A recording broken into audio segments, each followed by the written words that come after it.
Shalom, nama saya Abram Salahi dan selamat datang kembali ke dalam Sekolah Sahabat 5 Menit bersama GMHK Menteng. Program ini diadakan untuk memastikan bahwa jantung kerohanian kita tetap berdetak. Di Sekolah Sahabat 5 Menit kali ini, kita akan kembali mempelajari pelajaran 6 mulai dari hari Rabu hingga hari Jumat.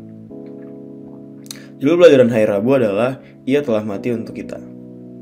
Apakah arti dari mati bagi kita? Ketika Yesus dibaptis, Yohanes Pembaptis mengakui bahwa Kristus adalah anak domba Allah yang menghapus dosa dunia. Apabila kita memikirkannya, Yesus adalah pribadi yang menciptakan alam semesta dan segala isinya. Namun ia pula yang mempersembahkan dirinya sebagai korban untuk dosa. Dan semua ini dilakukan agar kita tidak perlu dihukum atas apa yang membuat kita dihukum secara adil. Dan inilah inti dari janji besar Injil, bahwa semua hal tersebut dilakukan dengan satu tujuan, yaitu agar kita mendapatkan keselamatan. Selanjutnya kita melihat bahwa yang menjadi pusat dari sejarah keselamatan adalah salib Kristus. Salib Kristus menjadi sebuah lambang akan kedalaman cinta yang diungkapkan melalui kasih Kristus yang tak terbatas dan juga keegoisan iblis yang juga tidak terbatas. Ketika Kristus dengan rendah hati menawarkan dirinya sebagai tebusan bagi umat manusia, iblis dengan egois menelannya dalam penderitaan dan kesakitan. Melihat hal tersebut, ada 5 aspek penting mengenai salib yang harus kita ingat. Yang pertama adalah bahwa salib adalah pernyataan tertinggi dari keadilan Allah terhadap dosa. Yang kedua, salib adalah pernyataan tertinggi kasih Allah bagi orang berdosa. Yang ketiga, salib adalah sumber kekuatan untuk memutuskan rantai dosa. Yang keempat, salib adalah satu-satunya harapan hidup kekal. Dan yang kelima, salib adalah satu-satunya penangkal terhadap pemberontakan masa depan di alam semesta. Pelajaran kita sepanjang minggu ini sebenarnya menginginkan kita untuk kembali bertanya kepada diri kita masing-masing. Kita bisa melihat bahwa seluruh kekuatan surga tertarik pada keselamatan kita. Dan meskipun kita mengetahui hal tersebut, beberapa orang dari kita tetap lengah. Sekarang, apakah kita menjadi salah satu orang yang meremehkan pengorbanan Kristus?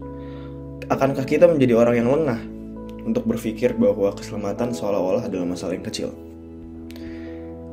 Ada sebuah pertanyaan menarik dalam pelajaran hari Jumat yang saya yakin kita semua pernah tanyakan, entah itu kepada orang lain ataupun kepada diri kita sendiri. Pertanyaannya adalah, jika Kristus mati untuk dosa seluruh dunia, mengapa tidak semua orang diselamatkan? Mengapa pilihan pribadi memainkan peran penting dalam menentukan siapa yang akan diselamatkan oleh salib dan siapa yang akan hilang, meskipun pengorbanan besar dilakukan demi mereka, demi kita semua?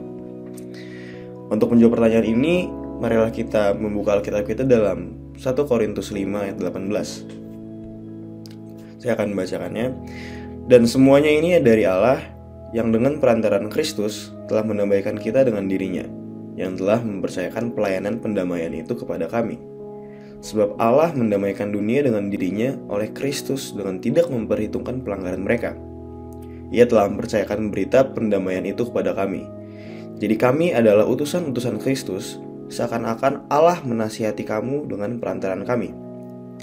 Dalam nama Kristus kami meminta kepadamu, berilah dirimu didamaikan dengan Allah. Dia yang tidak mengenal dosa telah dibuatnya menjadi dosa karena kita, supaya dalam Dia kita dibenarkan oleh Allah. Kata kunci yang menjadi jawaban atas pertanyaan ini terdapat dalam ayat yang ke-20, yang berbunyi, dalam nama Kristus kami meminta kepadamu, berilah dirimu didamaikan dengan Allah. 1 Korintus 5 ayat 20 ingin memberikan pesan kepada kita bahwa kita harus memberikan diri kita agar bisa didamaikan oleh Allah. Ayat ini kembali menunjukkan bahwa meskipun Yesus mati untuk dosa seluruh dunia, namun pada akhirnya pilihan pribadilah yang akan menentukan siapa yang selamat dan siapa yang tidak.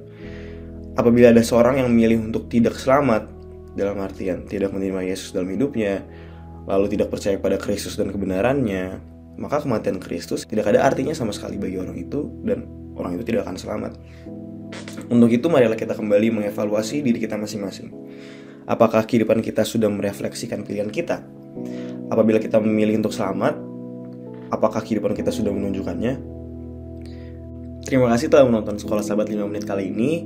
Sekolah Sahabat yang bersahabat, bersemangat, semua terlibat, dan jangan terlambat. Terima kasih, Tuhan berkati kita semua. Amin.